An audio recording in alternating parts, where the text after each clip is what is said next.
Ciao, oggi andremo a parlare della build per quanto riguarda il necromante. Vi porterò e vi spiegherò la build fino al livello 25, ovviamente perché adesso siamo ancora che dobbiamo affrontare la open beta, quindi il livello massimo sarà appunto in questo caso 20, ma nella precedente 25 e parliamo appunto di una build più usata per quanto riguarda il necromante, ossia l'esplosione di cadaveri.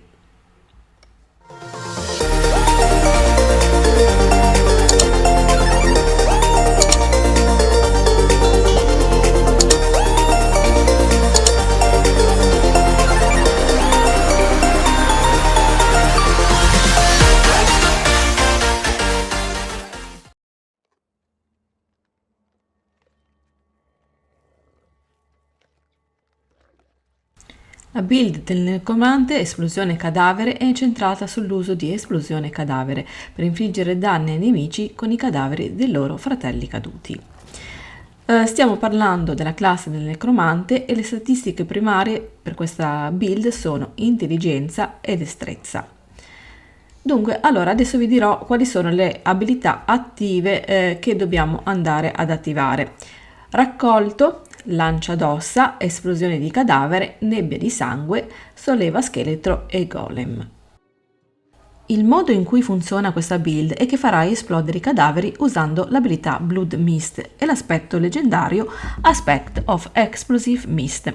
Quello che fa questo aspetto è far esplodere automaticamente i cadaveri per te molto rapidamente mentre sei in forma di nebbia di sangue, permettendoti di spazzare via i nemici che a loro volta generano più cadaveri che verranno poi fatti esplodere. Ciò innesca una reazione a catena che spesso cancella l'intero schermo e ripristina completamente il tempo di recupero di Blood Mist a causa dei suoi aggiornamenti, permettendo di usarlo più e più volte. Ora vediamo nel dettaglio come andare a distribuire i nostri punti. Allora, parliamo delle skill attive. La prima skill si chiama raccolto e dobbiamo andare a spenderci un punto. Questa skill spazza una falce davanti a te per infliggere danni. Colpire un nemico migliora la riduzione del danno. Potenziato se un nemico colpito in RIP, che sarebbe il nome in inglese, muore entro 2 secondi. Ottieni più 30% di velocità d'attacco per 3 secondi. Accolitis forma un cadavere sotto il primo nemico colpito, può verificarsi ogni 5 secondi. Initiates uccide istantaneamente i bersagli con meno del 5% di HP.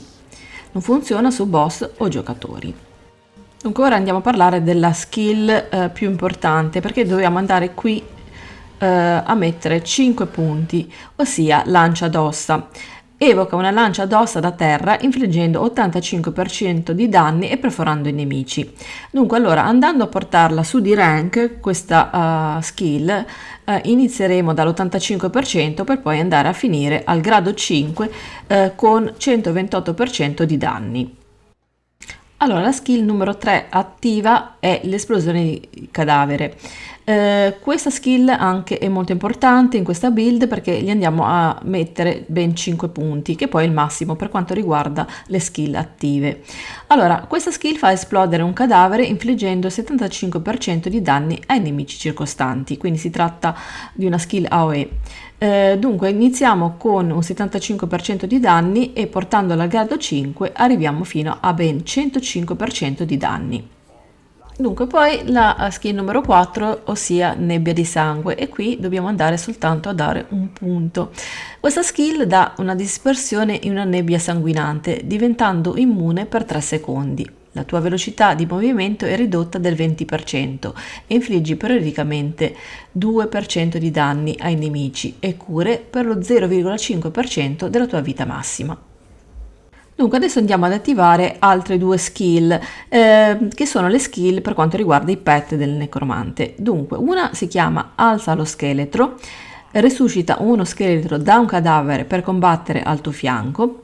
Una volta che tutti i tuoi scheletri sono stati evocati, solleva scheletro, evoca brevemente un sacerdote scheletrico per potenziare i tuoi servi per 5 secondi, aumentandone i danni del 20% e curandoli per 10% della loro vita massima. L'altra skill si chiama Golem, però devi tenere presente che non otterrai il tuo Golem fino a quando non avrai completato la tua missione di classe al livello 25. Quindi tutto questo per quanto riguarda le skill attive. Adesso andiamo a parlare delle skill passive. Allora, la prima si chiama Triste Raccolto, consuma un cadavere e genera 3 essenze. Qui dobbiamo andare a mettere 3 punti, quindi portarla al rank 3. Quindi mettendo 3 punti riusciamo a portare l'essenza fino a 9 essenze per volta. Poi la seconda è alimentato dalla morte e qui dobbiamo dare un punto, infliggi 4% di danni aggiuntivi per 4 secondi dopo aver consumato un cadavere. L'ultima skill è Carapace necrotico e qui dobbiamo dare 2 punti. Quando un cadavere viene formato dalle tue abilità o dai tuoi servitori, fortifica per il 2% di vita base. Quindi andando a portare al grado 2 raggiungiamo il 4%. Dunque, per quanto riguarda il libro dei morti, dobbiamo andare a mettere guerrieri scheletrici, mietitori secondo potenziamento, maghi scheletrici, freddo sacrificio, golem, ossa, primo potenziamento. Ora parliamo delle armi e armature. Per quanto riguarda le armi, sono consigliate le armi a 2 mani con DPS più alto con migliori bonus. Per quanto riguarda l'armatura, la più alta armatura con i migliori bonus. Invece per quanto riguarda le armature leggendarie, vediamo qui 4 esempi di armature che sono perfette per quanto riguarda la classe del necromante.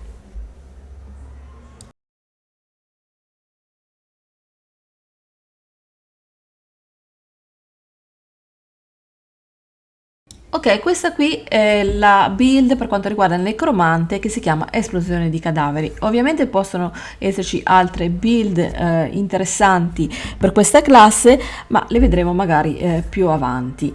Intanto fatemi sapere qui sotto nei commenti se volete vedere qualche altra build e specificatemi di quale classe. Vi ringrazio per la visione e come sempre vi chiedo di mettere un bel mi piace, di fare le vostre domande qui sotto nei commenti e naturalmente condividete questo video. E se ancora non l'avete fatto, iscrivetevi al canale in modo da rimanere aggiornati su tutte le cose o i contenuti che andrò a mettere su Diablo 4. Ciao a tutti e alla prossima!